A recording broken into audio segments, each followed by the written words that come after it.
Bolsonaro fosse um inocente, ele, assim que acontecesse o depoimento, ele iria em rede nacional defender a sua inocência. Sim. Porque é isso que um homem inocente faz.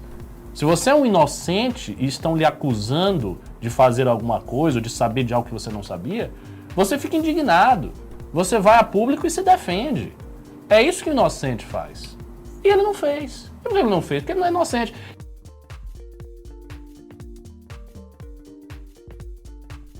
Cancelar. Então, assim, vou falar uma coisa pra vocês. O que a gente tem que falar mesmo, que é o que interessa aqui no programa, é sobre o triste fim, o triste destino de Jair Bolsonaro. O caminho... Ele não é o Lázaro, mas ele já tá baleado, né? Já tá avariado. E, assim, se vai rolar impeachment ou não, porque o tema do impeachment, eu acho que esse é o maior pico de impeachment de todo o governo Bolsonaro. Também acho. E a gente tava dando impeachment como acabado aqui, eu e o Ricardo. Por diversas razões. O fato do Lula, cujo partido PT é o principal partido da oposição, estar liderando e usando o Bolsonaro como instrumento para ajudar ele a chegar lá, estava ajudando demais eles. Tá. Só que o que também está bem perceptível é que esse escândalo ele está ultrapassando certas barreiras e ao colocar na berlinda figuras importantes do Centrão, começa a mexer na relação de sobrevivência do Bolsonaro em relação ao Centrão. Exatamente. Então, assim, vou falar qual o principal problema, pessoal. Antes da gente falar, não, uma vacina, isso, aquilo. Pessoal, o principal problema é o seguinte: o Bolsonaro ele vai meter ferro no Ricardo Barros? Se ele meter ferro no Ricardo Barros, por questão de sobrevivência, Arthur Lira e todo mundo já vai fazer o seguinte: vambora. Tchau. O problema é que se ele não mete ferro no Ricardo Barros, ele vai assumir o Ricardo Barros? Ele vai assumir um escândalo que é bizarro e que só começou, porque estão pegando ainda o caso da vacina chinesa que o Ricardo Barros estava intermediando. Então, assim, qual é a posição do Bolsonaro? O que ele vai fazer numa situação dessa? É uma situação que é muito complicada. E, assim, ele foi lidar com o pior tipo de gente, que é um clown, que é esse Luiz Miranda. Né? Eu vi o depoimento dele, olha, um pedaço. Olha que complicado. Vocês entendem, assim, o Luiz Miranda que é um retrato do Brasil, né? Um irmão é um funcionário concursado do governo e o outro é um cara, vamos dizer assim, com funções exóticas aí na política e tal, né? E na internet e tal. Então os dois estão juntos e aí na hora, esse Luiz Miranda, eu acho que tem um pouco de oportunismo em querer aparecer, natural, mas também tem uma questão de defesa do irmão, que me parece que é uma coisa que é verdadeira ali. Não é uma coisa que eu acho que é falsa. Eu acho que ele viu isso acontecer com o irmão realmente foi alvo de pressão, o que mostra assim, todo mundo ali dentro deve saber, esse aqui é irmão de um deputado federal, pra que o cara vai arrumar, vai pressionar ele, né? Mostra esses caras do Centrão são umas tosqueiras, assim, ambulantes. E aí o Bolsonaro começa, ele que é um clown, o Bolsonaro também, começa a ficar na mão de outro clown. E aí que a situação começa a ficar ruim, os ânimos começam a se exaltar. E aí eu pergunto pra você, senhor Ricardo Almeida, o que vai acontecer neste game? Então, o que vai acontecer neste game? Essa é uma grande pergunta, né? Se eu soubesse. Pelo menos no game, mas Ricardo, eu acho. Pelo menos no game do Centrão, o jogo do Centrão. Então, eu acho que da parte da relação entre Bolsonaro e o Centrão, eu não acho que esse fato político por si só vai romper toda a construção que Bolsonaro vem fazendo com o Centrão. Eu acho que é preciso muito mais para romper esta construção. Eu acho que é preciso muito mais e é preciso uma pressão externa da sociedade sobre o Bolsonaro que já está acontecendo. Então esse é o primeiro ponto. Não acho que vai romper a relação que ele tem com o Centrão. Acho que a tendência é o Bolsonaro não acusar ninguém, ele tentar ficar nesse banho-maria, não falar nada, tentar, enfim, deixar a coisa passar. E é isso que ele vai fazer. Ele vai se fingir de morto, que é o que ele está fazendo. O que o Bolsonaro declarou de tudo isso? Nada. Falou alguma coisa? Nada. Alguns ataques alguns ataques da turma aleatória deles ao Luiz Miranda, pouco ou quase nada a construção de uma resposta sólida. Mas ele propôs, não falou não. nada. É como se não tivesse acontecido.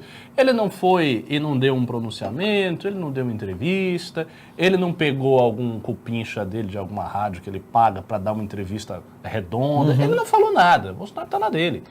E eu acho que ele vai permanecer assim até aonde ele puder. Ou seja, inexistindo um instrumento, um mecanismo para forçar Bolsonaro a se posicionar, inexistindo esse mecanismo, ele vai continuar levando a coisa em banho-maria e vai esperar os ânimos arrefecerem. É isso que ele vai fazer. Não acho que ele terá outra postura. E qualquer escândalo de corrupção que porventura venha a explodir, será esta a atitude padrão do Bolsonaro. Então, por exemplo, aconteceu esse negócio do tratoraço, do tratolão. O que o Bolsonaro falou a respeito disso? Nada. Então, assim, ele não fala. Ele vai ficar na dele. E eu acho que ele vai tentar levar os meses assim. A gente está o quê? A gente está no início de julho, final de junho, início de julho. Ele vai tentar levar julho, ele vai tentar levar agosto. E pelo que eu sinto, a ideia dele é o seguinte: quanto mais tempo passa, mais difícil fica o processo de impeachment, porque é um procedimento demorado, um procedimento custoso, um procedimento problemático dentro da democracia. Ele sabe que o horizonte que ele está mirando é o horizonte de 2022. Se ele vai conseguindo levar isso com a barriga até para o final do ano e já vira 2021, ele já vira na corrida eleitoral de 2022 e daí ele vai seguindo. E aí o impeachment vai ficando muito, muito complicado, porque ele começa a ficar muito distante do horizonte, que é uma coisa que a gente repetia várias vezes. A gente dizia, olha, o impeachment é complicado porque o tempo está passando e não está surgindo nenhum fato novo. E tem um prazo, né? E tem um prazo. Então, eu acho que é isso que o Bolsonaro vai fazer. Ele não vai atacar ninguém, ele não vai falar nada de escândalo de corrupção e ele vai esperar a coisa fluir, digamos assim, fluir. E ele conta, e isso é uma grande ironia, ele conta com um cansaço psicológico, eu estava comentando isso antes do News, com um cansaço psicológico por parte da população brasileira. A gente vê tantas coisas ruins no governo Bolsonaro que cansa.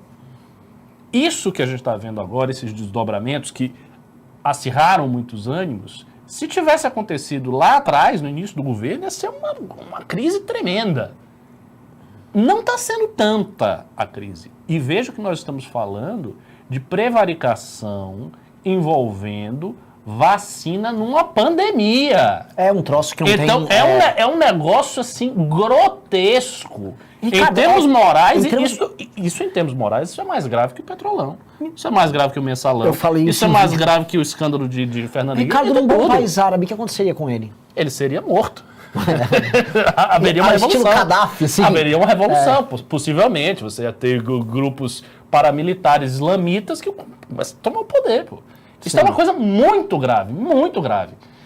Então, assim, o que eu vejo? Tem um fato que é gravíssimo do ponto de vista moral, mas, por outro lado, há um cansaço psicológico por parte da população.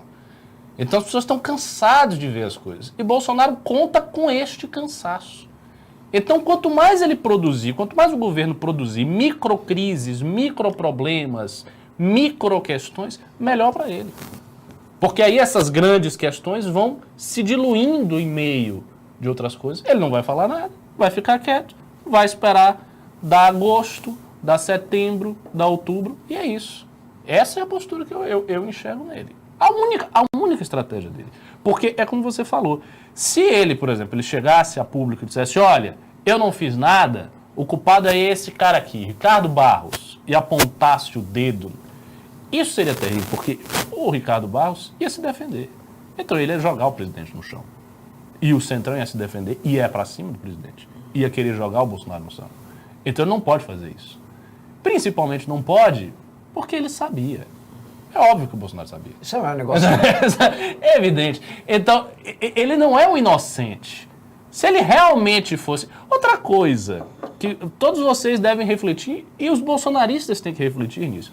Se Bolsonaro fosse um inocente, ele, assim que acontecesse o depoimento, ele iria em rede nacional defender a sua inocência. Sim. Porque é isso que um homem inocente faz.